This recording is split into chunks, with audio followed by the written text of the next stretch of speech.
This is John. John, drummer. Hindi, ikaw muna. Sarili. Sarili okay. lang, individual. About my influence? Kaya ako bumanda. Dahil kay Ellie. Hindi. Dahil kay Ellie. Ellie Mendia. Tapos, nung na-start yung maingay na song. Stop Shop. Junior. Tapos, ngayon, Pantera. Pantera. Pantera yun. Dahil kay Ai. Gitarista namin. Okay. Why do you like to stay on the music scene? Because nasa dugo. Siguro. Nasa dugo ko siguro na mag-stay. Ako manager. Saka gusto ko. Pinagpalit ko nga pag-aaral ko dahil sa music. Kasi gusto ko. What do you like to achieve as a musician? As a vocalist? Kasi lahat ngayon gusto nila makakilala. Para sa akin okay na yung marinig nila kahit di na ako makilala. Yeah! Steve! Mga music namin. Kahit di na ganun kami makilala, at least may nagawa kaming para sa kanila. Represent the Pampanga. Saka sa Pampanga, di ba, maraming showband. Para kami, mamulat yung Pampanga na hindi lang puro showband, may nakikirang mga rock and roll rockista talaga. Okay, good. Okay. Today is February 13, the Friday, right? Nice Friday. 14. Saturday na, 14 na. It's Sa Valentine's Day, Heart Day. Okay, next, guitarist. Yeah. Could you please introduce yourself? Well, I'm Ian, guitarist of Detonation. At my first and I love this song. My first love. First love. Basta, Na banda. So, influence. What made you play guitar, Chia? Who's your influence? Well, una, mga tito lang, mga kamag-anak lang eh. Tsaka, siguro musically inclined kami. Mami ko, yan, father ko, nag-gitara sila. What are your targets in the near future? Well, siyempre, sino bang hindi nangangarap na maging guitarist at player sa game? Yeah. So, yun ang target ko rin yan. Saka gusto ko matupad. What do you want the Philippine nation to expect from you? Well,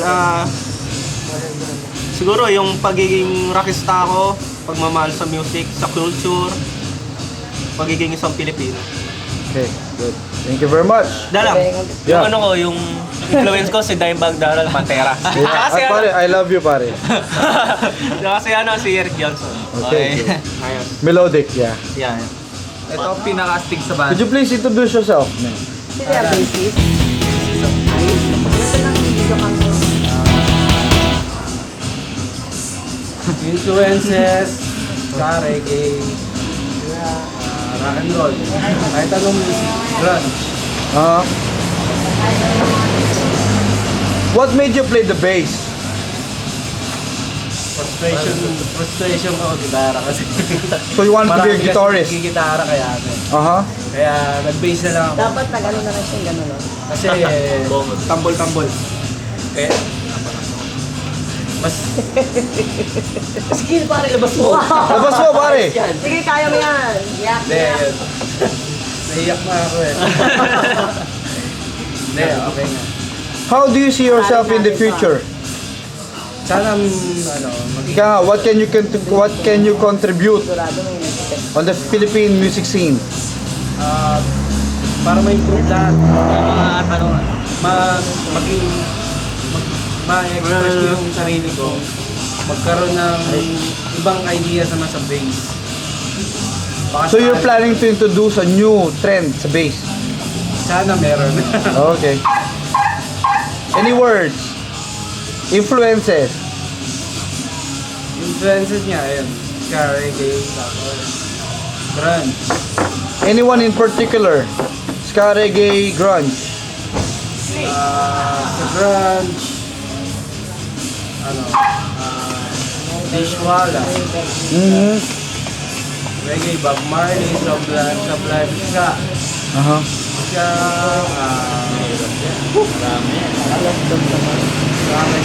Less Than Jake, pang style.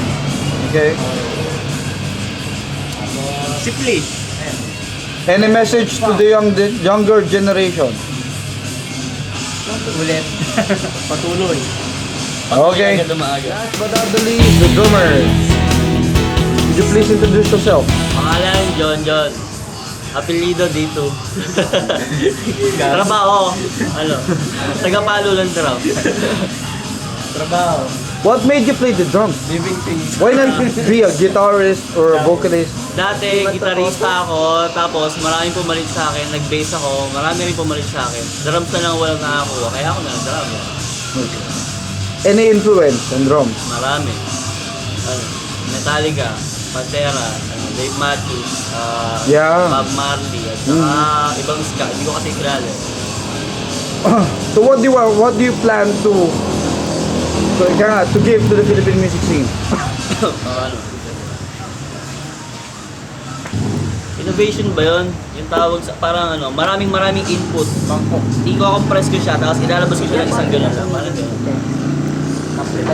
Any extra words ka nga ba? Yes, alien. Ay, sama. Love you, baby. At saka walang drugs, syempre. Yeah. Babae, konti lang. Pakita mo sa misis niya. Hindi ba? Pare, ano to documentary, makikita ng wife mo. Hindi yun, loko lang yun. Papakita ko kay Lele. Okay, last but not the least, the big boss herself. In general, ma'am, how do you view the group? Detonation, isa to sa pinakamagaling na banda na nakita ko, lalo na ngayon. 4 na tao lang pero mabigat. Mabigat na banda. Isa kasi sa vision ko bilang manager ng bandang to, mapaangat talaga sila. Para kahit papano may isang banda galing ng Pampanga at Bulacan na sisikat sa rock scene. Kaya yan ang mission nila. Kailangan tulungan nila yung sarili nila para umangat sila. Kasi ang music nila, yun pa rin ang magpapaangat sila sa kanila. What kind of music do you want to introduce to the Philippine music scene? Well, ang tinutugtog nila ngayon more on metal metal thrash. Lumalabas naman lahat ng influences nila Tsaka yung mga sari-sariling galing nila lumalabas, lalo na ngayon. Nakikita ko talagang grabe ang pagpa-practice nila. So how would you rate them, 0 to 10? Well, As a manager, of course, you're selling them, and of course, you have to sell them in such a way na 100%, di ba? Yes. Of course. So, if... But on a personal stand, how do you see them? Pwede na ba sila? Yeah. Kulang pa? No. They're more than perfect kasi nakita ko nung dinala ko sila sa Manila, unang araw pa lang, nakita ko na may ibubuga talaga to. Kulang lang talaga sila ng exposure. They're lucky because they have me. Okay? Yeah.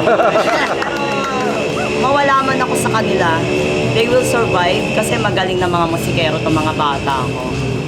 Ano pa ba? Mga gandang tanong ang gusto ko. Going back sa 0 to 10, how would you rate them? Honestly.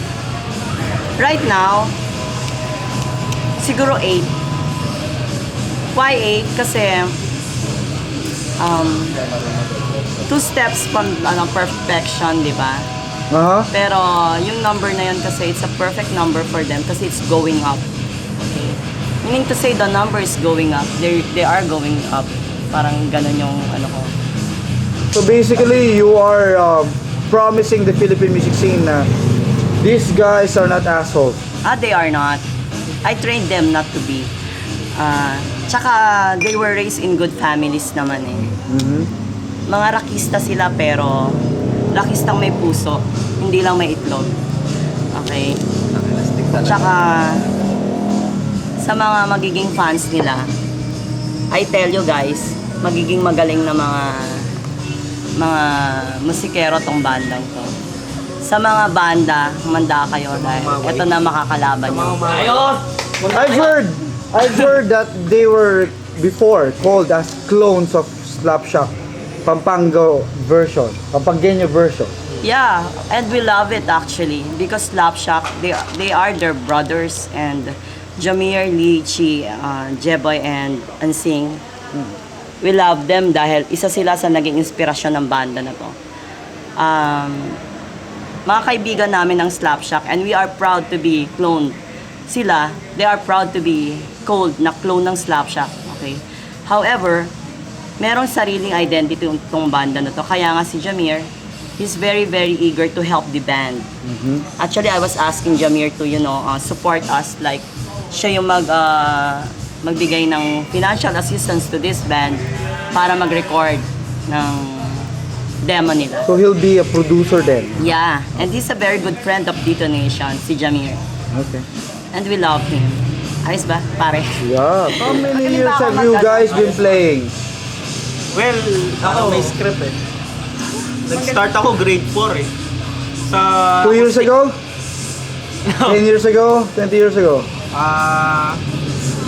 18 years ago. 70s. Siguro yun. Okay. How about you, man? Ako High ba yung school. face ko? High school din. Ay, grade school. Mga tipong mga tamang line to heaven. So, ano, interview mo pa ako, Marami. Mga intro boys. Intro boys, mga ganun tao. I've learned na you guys are from Baliwag, right? Baliwag, Bulacan. So Tagalog tayo dyan. Magaling na reporter to si Romel, lang masabi. And how do you find jamming with Pampangueños? Ako. Hindi, okay. Sabay kayo, pare.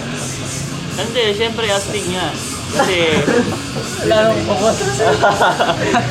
hindi kasi dito ko naramdaman na talagang welcome kami. Kasi hindi masyado. Maraming kalaban. Okay. Dito hindi namin kalaban. You're the bassist, right? So,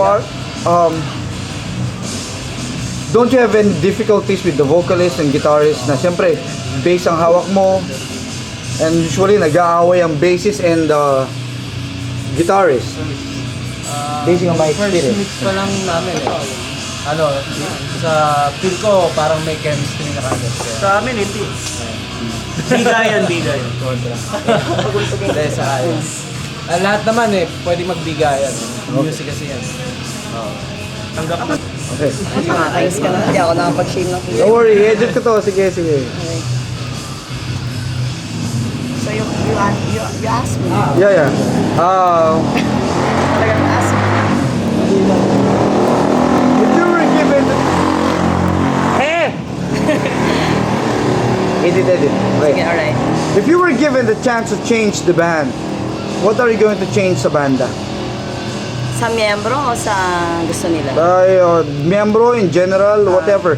If you were given the chance to become God, and the 4 of them your puppets, what are you going to do with them? I'm not going to change them. I'm just going to improve something with them.